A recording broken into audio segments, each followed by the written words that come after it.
I'm going to introduce our guest speakers from today. So, first, Lois Sontag is a feminist urbanist critique and essayist based in the city of New Jersey. She is currently a 2025 Next City Vanguard Fellow and a Third World News Reel Fellow. Previously, she was an Ethics and Equity Fellow at the Lincoln Land Policy Institute. She runs Prolism, a feminist cultural criticism project. Now I'm going to introduce today's guest speaker. Dorina Pojani is an associate professor of urban planning at the University of Queensland, whose research since 2015 has centered on urban design, transport, and housing, approached from a feminist perspective across the global north and south. An Albanian native, her extensive international career includes guest positions in numerous countries and consultancy for various UN agencies, reflecting her multilingual abilities. A highly recognized scholar, she has authored Trophy Cities and Alternative Planning History and Theory, consistently ranking among the top urban and regional planning researchers globally and in Australia, with her work widely published and featured in international media. So, this all said, please give a big applause to Dorina Pojani. I'm going to stop sharing, and Dorina, we are all ears. Thanks very much, Paula, for that introduction. That was very kind. Shall I share my screen? Yes.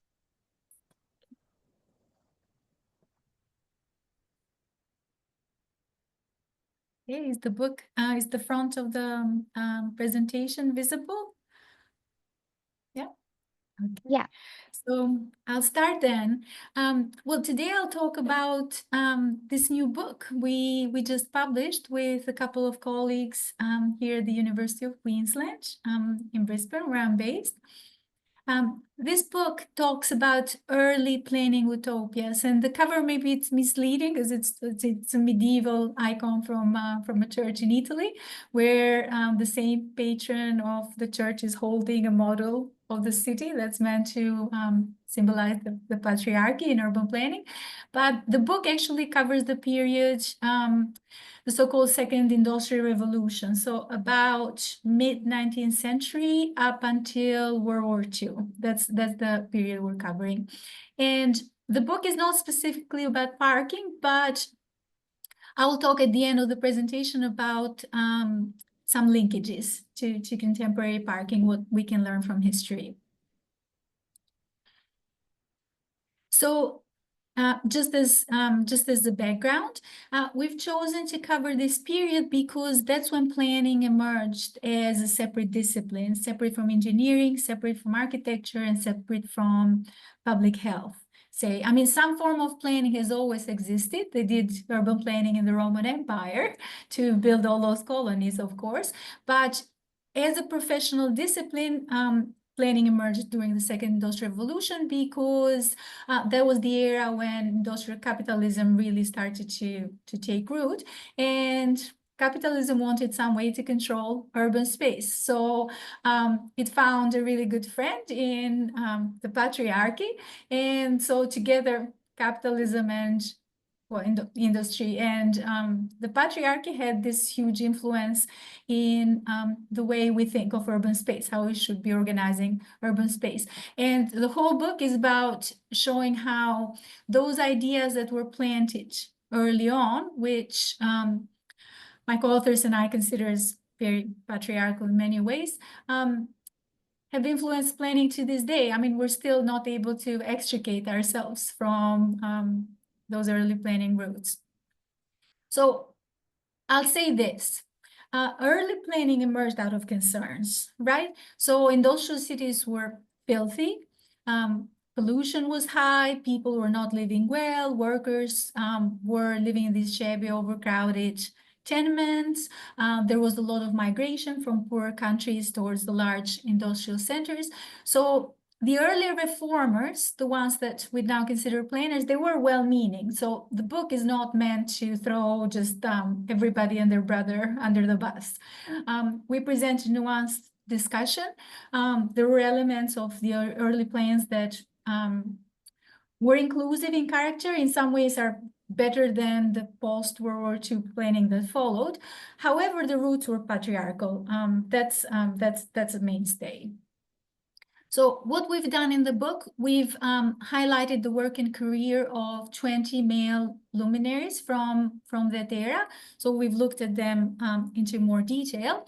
And I wanted to do this work because when I was a student, first as an architecture student and then as a planning student, all of these people, I have a list here, all these people were getting mentioned here and there, but no one had provided a framework to look at their work in their entirety. So all of the discussions depended a bit on the theoretical orientation of the particular lecture. Like some people really like Le Corbusier, some people really hate Le Corbusier. So that's how the discussion kind of went. I like his style, I don't like his style. So we wanted to put everybody in this feminist framework, and instead of looking at the work in isolation, provide this very specific critique from what I hope is a strong point of view. So the way we've structured the discussion, instead of going chronologically, kind of Wikipedia style, we've done it by theme. So we've grouped some of the people under this umbrella, the utopian visionaries, and that's because these were planners that created full urban utopias. They envisioned wholly new cities, and actually even the physical space. They prescribed the physical space of those cities, what they should look like, not just conceptually what the city might be. Then another group includes what we call the rational functionalists. They were less utopian. I mean, they wanted existing cities to improve, but they're still in the book because, I mean, they've envisioned these urban extensions, but in many cases, the urban extensions were much larger than the urban nucleus they started with. So in a sense, they're also utopians. And then there is the third group. We call them the romantic archaists. They're actually critical of the work of their contemporaries. They feel like, well, progress needs to be taken with a grain of salt. It's not as if technology is to be embraced with no critique. There are many aspects of the past that we should be retaining, learning from, and so they were a bit nostalgic in that sense. So what we do is, after we discuss the work of these 20 male planners, we provide a more general critique, the themes, the main themes that emerge. And then we also touch upon the work of some female planners from that era, but there aren't as many simply because very few women could access higher education at the time, and it was much more difficult for them to access professional spaces. So a lot of the work that women did was through community groups or maybe charities. So they never had that large scale influence, but some of them are being rediscovered now. They were quite brilliant, actually, some of the women from that era. So we wanted to recognize them in this book as well. So a few central themes in those early masculine utopias. One theme that continues to exist in urban planning to this day is rigid form and the triumph of scale. So that's when the idea was planted that the cities of the future will be large. And what planners then envisioned was nothing compared to what was to follow. I mean, none of them envisioned mega cities of 30 million people, but they did plant the idea that a city could potentially grow infinitely. There were some models that did not do that. There were some of the planners from that era that advocated for sort of self-contained communities, smaller scales or garden city type communities. But even those planners, they did that in this very paternalistic way, which many people later on found unappealing. So the idea of the large scale eventually won, and that's what we see in contemporary cities. And that, to me, that's led to many problems. I mean, larger cities are much more stressful places to live, according to contemporary research. Another theme is the spatial segregation. That's when the idea that functions should be separated emerged. I mean, up until the 19th century, cities had been all mixed. rich and poor could live next to one another, men and women, so male spaces, female spaces were all together. Work and living was often in the same space, sometimes in the same building, people having a little workshop downstairs and then living upstairs. And it wasn't until the Industrial Revolution that whole districts were created just for work or for commerce, and then residential spaces were somewhere else. And of course, that kind of division of labor came with segregation by gender then, because the residential space became the woman's space, and then all these workspaces became the male spaces. Or where women were working, say in factories, for example, the poor women always had to work. We have this idea of the middle class housewife not working, but poor women have had to work throughout. But if they're working in factories, it was often in separate quarters from men. And then among the more bourgeois kind of spaces, the ideal of domesticity was invented. So women came to be referred, I mean, among the middle classes I'm talking about, or upper classes, of wealthier people, women started to be referred to as the angel in the house, which had not been the case before. I mean, in the past, women and men used to work together, and within the same family, you could often see these two people careers, right? As opposed to now we see two career households, like both husband and wife work, but they each have a separate job. Before the Industrial Revolution, husband and wife, they used to do the same job. So they both used to contribute to the same family business or agriculture, whatever it was. And when it comes to space, then that kind of idealization of domesticity, the division of urban spaces into female spaces, male spaces, came also with the invention of domestic science. So how to make the interior of the house sort of more efficient through technological advances. But these were often also invented by men who weren't actually doing much around the house. So that was also pretty humorous in itself. And then finally, we should not forget that a lot of planning that happened on both sides of the North Atlantic. So we've only looked, I should say here, we've only looked at Europe and North America for this book. And we've done that on purpose because that's when professional planning was invented. And then those ideas were transferred all around the world, either through voluntary transfer or coercive types of transfer via colonization. But the ideas were planted in the North Atlantic, on both sides of the North Atlantic. And now, in a lot of places, there is this tendency to idealize, say, European cities or old American cities. It's like, oh, how beautiful old New York is, or Paris is so wonderful, and why can't I don't know, the global South learn from those places, etc. But we should not forget that those places look the way they do because they had all this money from the colonies coming in. All right, so all that architectural beauty was bankrolled by the colonies. There were people in the colonies working very hard, dying perhaps, for the beautiful architecture and planning that we see now. So I want to make that point very strongly. And then after we unpack these themes, we look at some of the female planning pioneers. So some of the key women that were discussed, I've listed them on this slide on the left-hand side.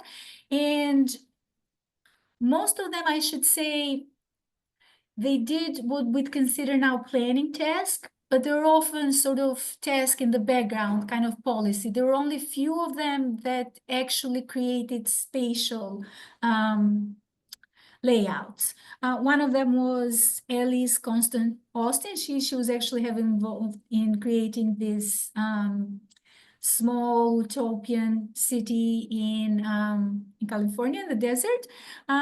And maybe to some extent, Catherine Bauer.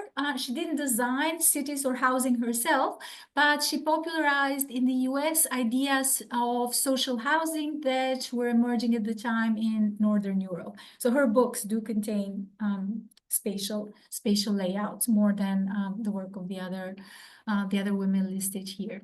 So these women had completely different preoccupations to the male planners of that era, and perhaps that's because they didn't have as much access to the spaces of power at the time. But the reality is that they advocated for this more care-based urbanism, looking at daily life, the nitty-gritty, how people actually live, and trying to improve daily life rather than coming up with these grand visions, big boulevards, and great monuments. That's not what those early planning women did. A lot of them were very heavily focused on how to alleviate the burden of women who actually spend time at home. Because even though there was all this domestic science, etc., was being pushed by men, women had it pretty hard at home. I mean, taking care of the household in those days was very laborious. And because industrial capitalism came with the idea of the nuclear family. So these nuclear families were created, which were very in cities, which were very different to the larger patriarchal families in the countryside. I mean, those families were patriarchal, but at least there were lots of women there helping one another, like raising kids and taking care of the house. And now you had these nuclear families in the city where the woman had the burden of doing everything on her own, right? There was maybe no mother or no mother-in-law or sister nearby to share some of those childcare tasks or house cleaning tasks, etc. So some of these women came up with these very neat ideas of, for example, cooperative housekeeping, the kind of thing that would have happened within the family, the large multi-generational family. They tried to do that with friends and neighbors, so on a community basis, getting women to organize and do those tasks. Like one day, one person cooks for the whole block, and then the next day, the other person cooks. So that alleviates a bit the burden, or the childcare, sharing childcare responsibilities. And it's interesting that some of those ideas, they returned during the pandemic. Remember, during the pandemic, people were stuck at home, and some families with little kids, they were doing these childcare pods with other families that they trusted to share a bit the childcare burden. It was hard to keep the children isolated in the home all day long with no variety. So these are some of those interesting ideas advocated in those era. When it comes to space, another very neat idea was the kitchenless house as a way to get women to, or laundryless house as a way to get women not to do any of those tasks at all. So either those be done on a communal basis, or maybe they could be outsourced to commercial kitchens or laundries, but not every individual woman repeating the same individual task every single day. So 1,000 dinners getting cooked individually around the neighborhood. So yeah, that was really interesting. I mean, it was interesting for us to learn about some of these early ideas. And so you might say, well, what does all of this have to do with parking? Because this is the PRN community after all. So I'll talk a little bit about that. The main thing to say is that many of those early planning utopias did not include much parking. So parking and a lot of cars in the plans, they started to emerge with the later authors, still early 20th century, but planners like Frank Lloyd Wright, his Broadacre City had a lot of cars. I mean, even in his illustrations, you'd see these very fanciful car designs. People like Le Corbusier, he also had this idea of the city, operating with these large highways and high rises and so on. But 19th century and very early 20th century planners did not think much about cars or parking. So I'll show you some examples. This is a cross-section of an extension for a city, any city, but in this case, this was done by Arturo Soria y Mata, the linear city guy. And a version of this was created in the suburbs of Madrid. But as you can see, there is no parking. I mean, there is the right of way for cars to get through, but nothing that cars aren't meant to just sit there all day, the way we envision parking now. And there is public transport, of course, in the middle of the street. Here's another example. This is Paris. This is the grand Paris renovation plans done by Baron Haussmann under Napoleon III. There are these magnificent illustrations by, actually not by Haussmann himself. It was a different planner that did the illustrations, but yeah, there are lots of these plates that have survived from that era, and they actually still could serve as good blueprints now. But you can see this is the Étoile, the Arc de Triomphe in Paris. It's in the plan is right here on the right hand side of the slide. And as you can see, no parking. I mean, they've thought of vegetation, they've thought of where the cars might move or carriages in that era, but they didn't envision that vehicles would just stop somewhere on the street, on the side of the street, and just sit there all day and all night. That was not quite imaginable in those days. And this is Patrick Abercrombie. He's British, for those who haven't heard of him before, important figure of pre-war planning in England.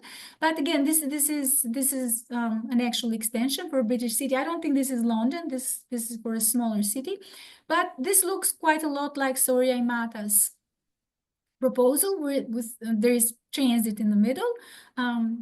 It looks like a tram because it takes electricity from an overhead wire, and there is no parking depicted on the sides of the street. And this is more residential, so it would be sort of a suburb situation.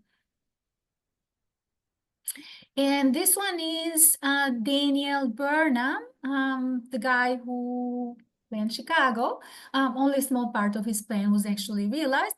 But again, I mean, here we start seeing cars kind of stopping here and there on the street. You might say perhaps that's parking, but places aren't designated at all in very segregated lanes, the way you imagine parking nowadays. And as you can see, even though this is quite a wide boulevard that is envisioned for Chicago, I actually don't know how this would work with the hot Chicago summers, all this large expanse of asphalt. But you can see people are just using the street as they please. They just go up and down. So it's very different. So it's a much more mixed use of the street, as opposed to now where the pedestrians would only be crossing, would only be allowed to cross at the crosswalk, and parking would all be lined up on the side. And to bring also an example from the socialist world, this is Nikolai Milutin. He's a guy of Sotsgorod, meaning socialist city, an idealized version for a socialist city. So Soviet planners, early Soviet planners, were very preoccupied with that idea. So socialism is conceptually very different to capitalism. So how should the socialist city also differ from the capitalist city? Well, in those early plans, they didn't differ very much at all. I mean, what Milutin envisioned here were sort of linear urban extensions to existing cities. So his idea was not all that different, after all, from Soria y Mata's idea of extensions for Spanish cities under capitalism. But as you can see, there is no provision here for a large amount of vehicles to be stored. I mean, the planner, you can see he's thought about a lot of things. It says storage here, shop, there is the green zone, dining hall. He's even included dining hall in this plan, but no space for cars to be stored. So, okay, well, one can say, okay, fine, this is all in the past, though. How is this relevant to today's cities? We're full of cars now. What can we do? How can we take these ideas forward? Well, it might inspire us to return to the past. The past is in some ways a dark place. But we shouldn't be throwing out the baby with the bathwater. Some ideas that were good from the past, we can revive. Remember, we don't want the patriarchy. We want to move forward from that. But that kind of minimal parking space, here we can revive that idea now, going towards the future. So here's one proposal, something that I've thrown together with this website. I think it's called Street Mix, that lets you move around lanes and kind of come up with cool ideas. So this whole thing only took, I don't know, half hour. But so it's the same size street. I think maybe 36 or 38 meters. So the version on top is a conventional street, the way we do streets now, where we might have some public transport, but it often runs in sort of mixed traffic. It might have a little bit of priority. Cyclists have to share with these large vehicles if they're allocated a lane at all. There is parking on both sides, and there are car lanes. And this is how we might envision the streets of the future, because there is this proliferation now also of micromobility, something to consider. So in the past there were only bicycles, but now there is these scooters and mono wheels and all kinds of cool devices that are coming up. So why not create these super highways for micromobility by using the space that we'd gain by removing parking, and then the rest of the street allocate quite a lot of it to public transport, and just have maybe one car lane in each direction, because you do need some car movement in the city. I mean, I'm not saying it should disappear entirely. So yeah, that's it. And I've used palm trees here because I live in Australia. But the tree species can change based on local climate. So yeah, that's it. That's it for me. As a reminder, if you belong to a university, I've put a link here on the slide that you can click and order the book, or get your university library to order a copy for the library. It's a short book.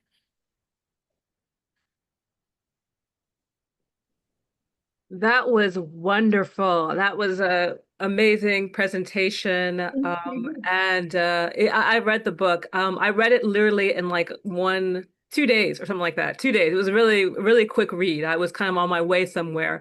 But I know that I'm supposed to I'm moderating, but I'm going to ask a question first. Okay. I'm sorry. Wendy, you're next on deck.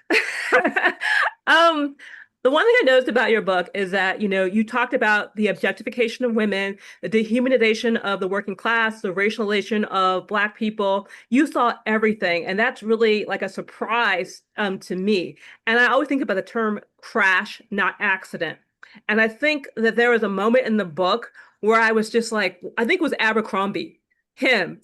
And how he destroyed the maternity leave, like maternity hospital, and then he had the women do the survey, and he just kind of threw them in the trash. And I was like, this is all like on purpose. I mean, the thing is that we know about Robert Moses and what he did to people of color and working class in New York. But when I saw that, I was like, oh, and also they did the same thing to women. They purposely excluded women. Is there a point like in your research where you kind of were like, oh, this wasn't just accidental. Like this was totally deliberate. Like, did you come in already knowing that? Oh yeah, no, absolutely. I mean, I think this whole idealization of domesticity, it was all meant to convince women that their place was in the home. So it was the so-called benevolent patriarchy. It's like, we want to take care of you. You're really not meant for this. You're not meant to go to the CBD. I mean, the world of men is very harsh. Look, you're delicate. You're an angel. You should be in the house. I mean, the only people who should be working is people, people of color and poor people, because that's what they deserve. But you're a middle-class woman. You should just be taken care of, put on a pedestal. So this was all intentional for sure. And that's why all these pathologies emerged at the time. Agoraphobia, people started to have this fear of public spaces. These things hadn't existed before, but it's because some people were literally stuck in these domestic spaces and they became fearful of the outdoors. Exactly. I see that all the time in like suburban New Jersey where people are actually afraid. It seems like some people are actually afraid. This is and it's like this is deliberate. This happened on purpose. Like you're afraid for a reason. Even the discourse around women and going out it's about, are you safe? Are you okay? But let's go to Wendy's question. So Wendy, do you want to just ask the question rather than me reading it? Hi, Dorina. Thanks for a great presentation. Nice to see you again, as always. Hi, Wendy. So, when I heard about the feminist city, I was aware of Glasgow, which has said it was a feminist city. I don't know if that still is the case, that was the plan. But, and I see that London, the Mayor of London, has come out with these design guides, which are for children. And I thought that's a more palatable way of saying designing for women.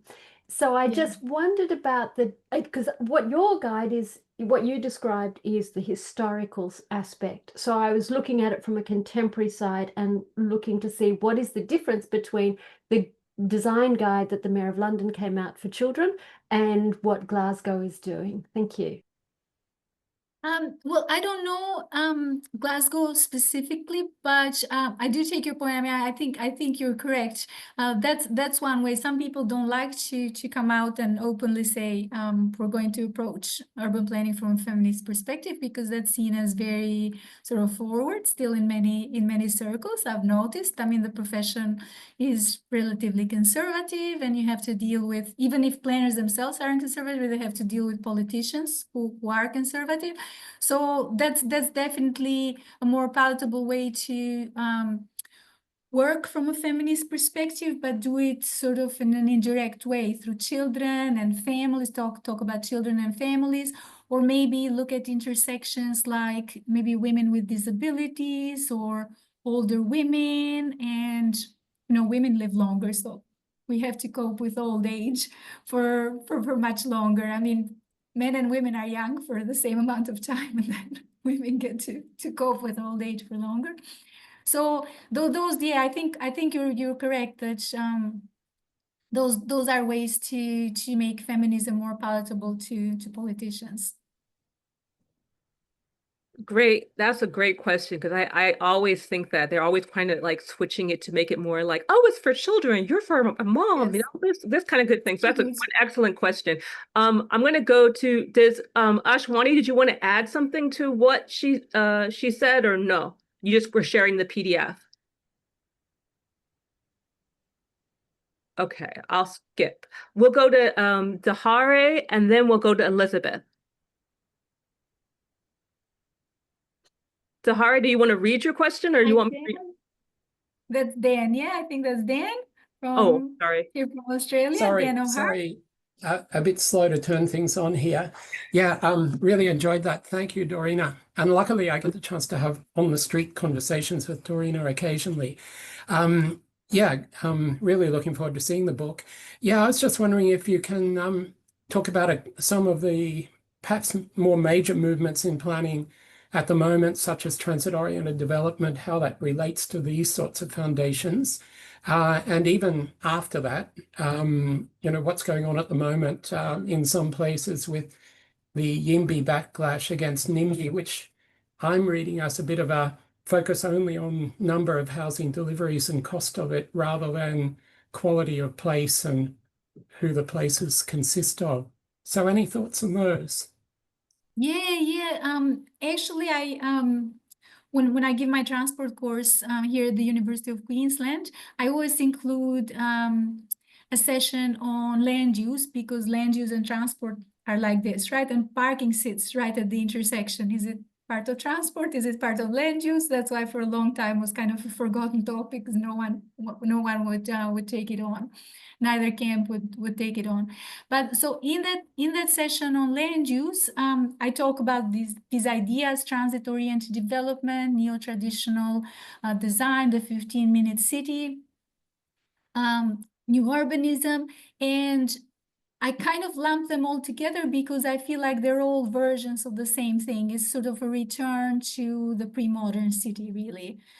In small scale, because now we have very large cities, so the whole city cannot operate like a little city, but there is this intention to create this sort of smaller urban villages with large sprawling cities that do not work very well. And then when it comes to the community backlash in the form of NIMBYism, and NIMBYs and YIMBYs have been pitched against one another, I feel like that's just completely unavoidable if planning operates in a capitalist context with private property. The moment you have private property, you'll have self-interested private property owners that want to protect the value of their property. So you'll generate the phenomenon of NIMBYism, no matter how idealistic people are or how progressive they are or how they vote when it comes to keeping their property value high, people turn into NIMBYs. So it just cannot be avoided. I mean, unless you have public or communal ownership of land, NIMBYism will be there.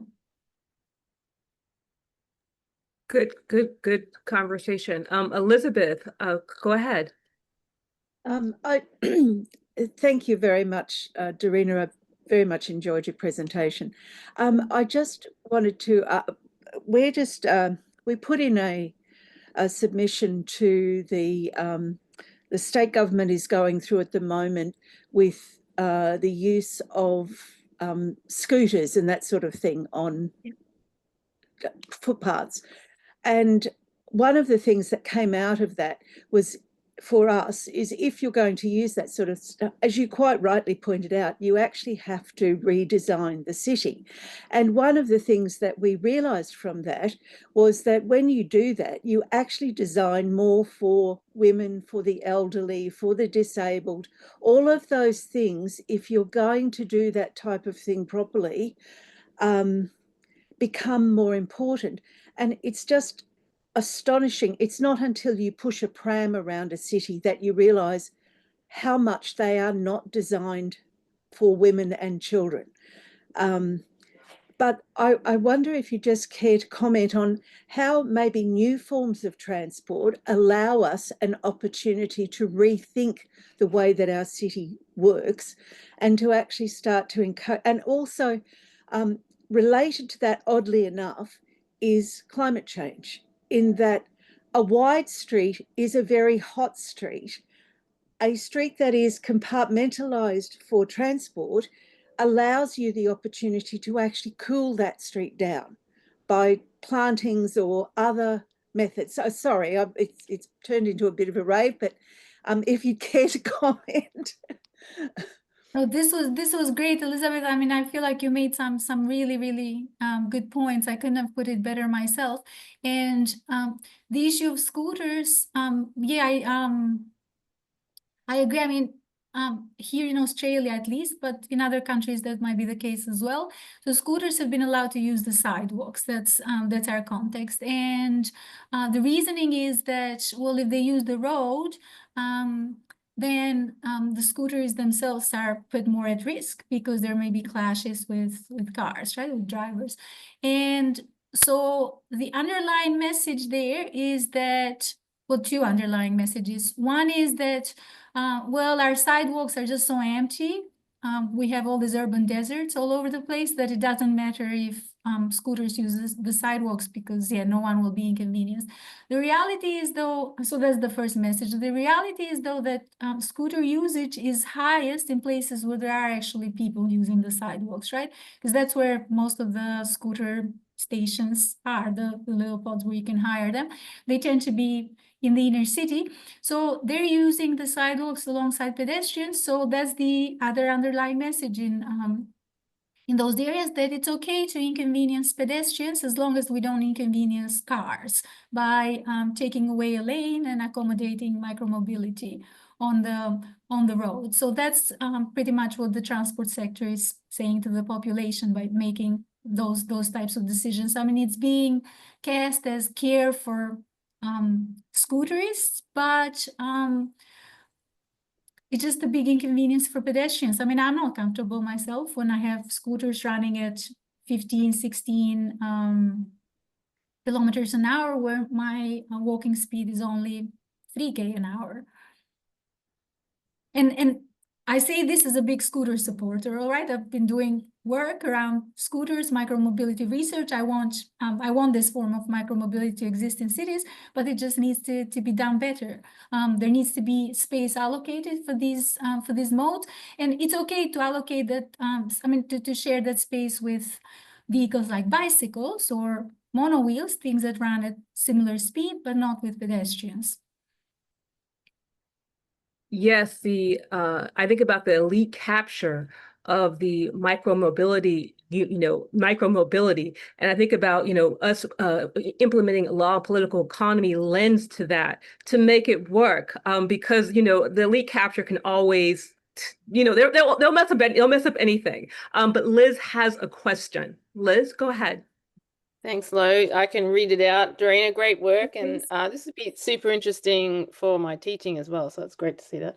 Oh, thank My you. question is about, as in the chat there, at the later end of your study period, early mid 20th century, did you look at people like Clarence Stein? I know he was associated with others, like including Catherine Bauer and so on, and their ideas for the Greenbelt towns and Radburn, particularly because I've done a bit of initial thinking about how those kinds of new town planners or idealists were trying to respond to automobility and parking in those early phases. And I gave the example there of Radburn in that book is described as a town where children don't need to dodge cars and things like that. So did that come up in the book, or does it? Thanks.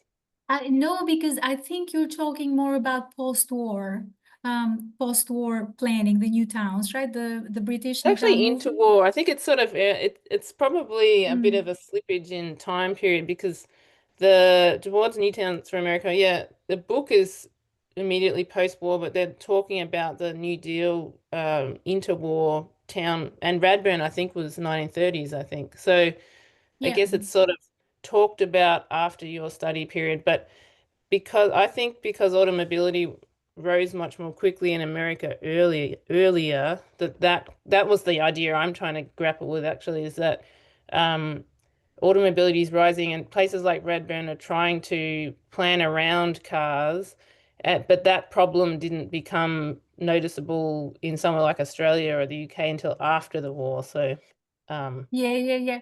Well, a couple of things to say. So we organized the book around key figures, right? So we looked at individuals that had these sort of larger than life personalities that have defined the field, right? Rather than case studies as in particular cities. So unless a particular city design was associated with sort of a big name, then we wouldn't have discussed that in much detail.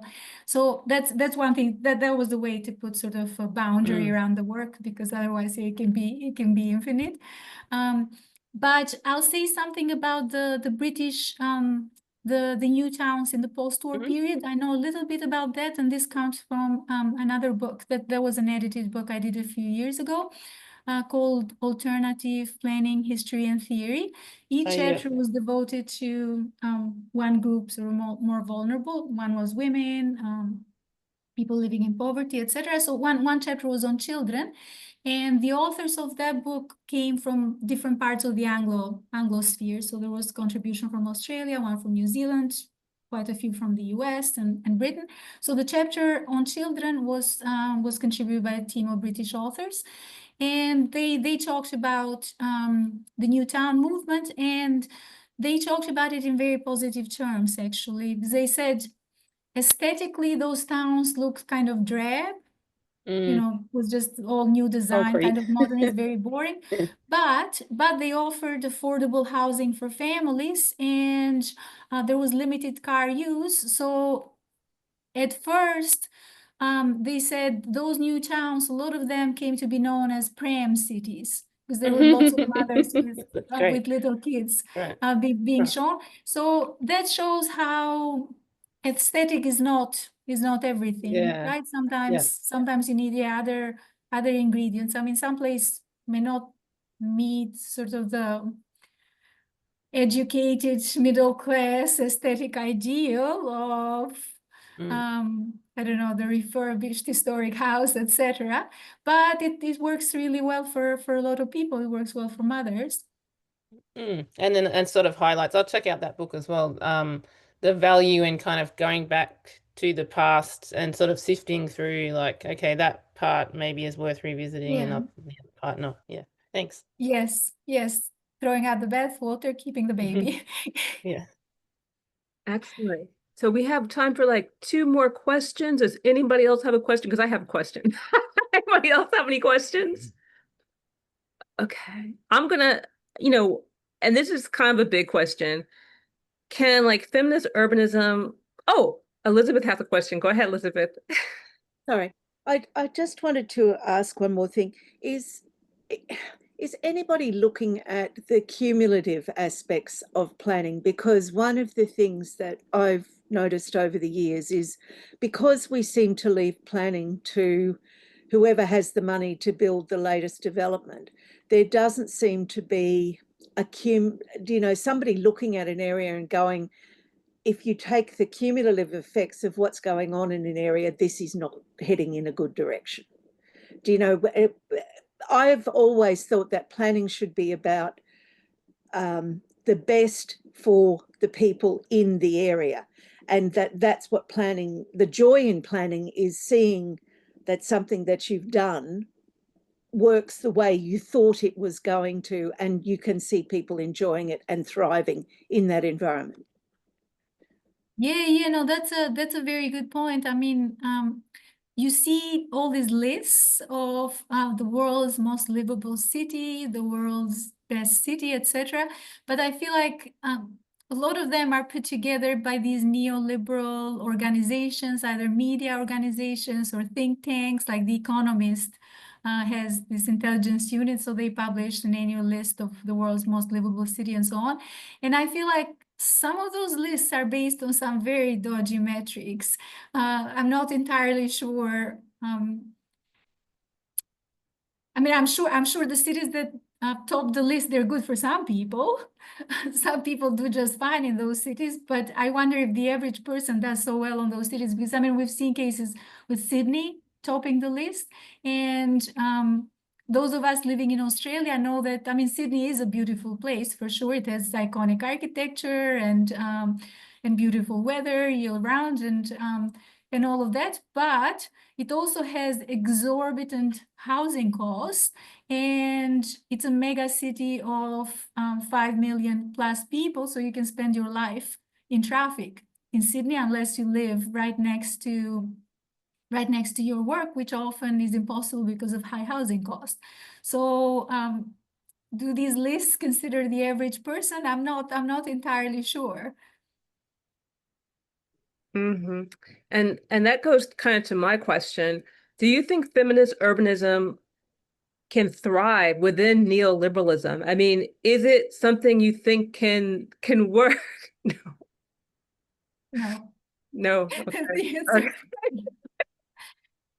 No, because I mean, what I'm advocating for here is an ethics of care, right? Putting care and relationships above everything else. And capitalism, by definition, it values other things. It values money and profit.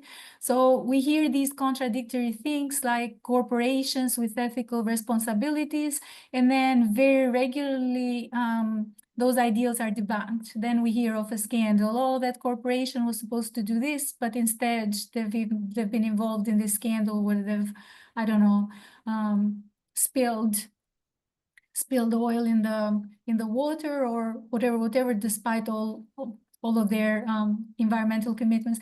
I even read a very interesting example in a book. I read a book recently called "We've Never Been Woke" by an American sociologist, I would say, and he was talking about companies that, for example, produce weapons.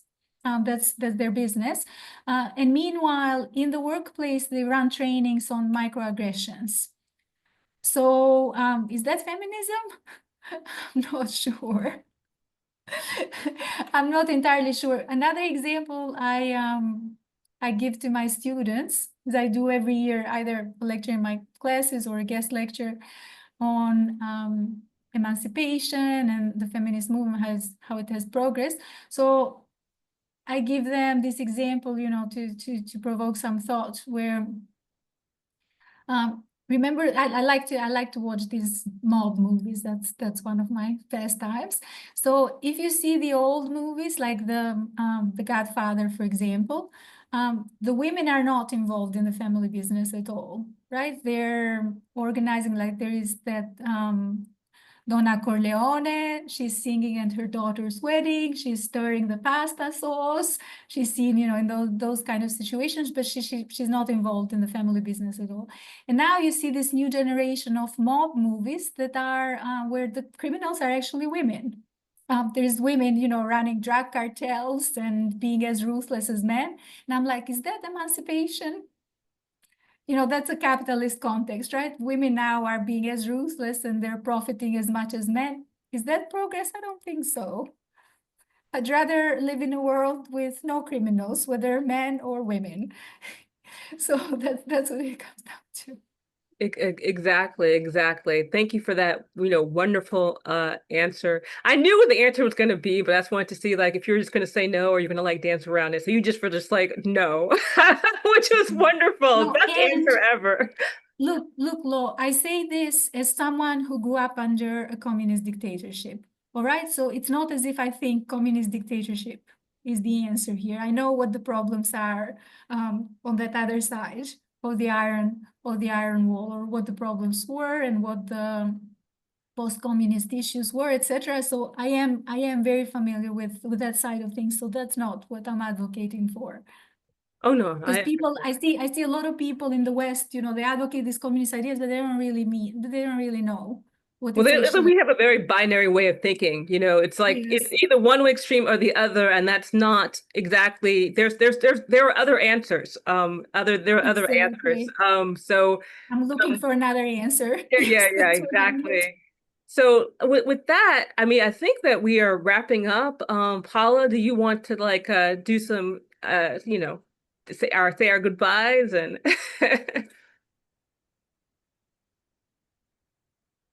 Yes, well, I don't know, I was so into the talk. I was like, no, I don't want this to end, but unfortunately, yes, everyone, we are close. We have 2 minutes to close. So I just want to thank Dorina Pojani for this amazing presentation. I want to thank Lo for this fantastic moderation too.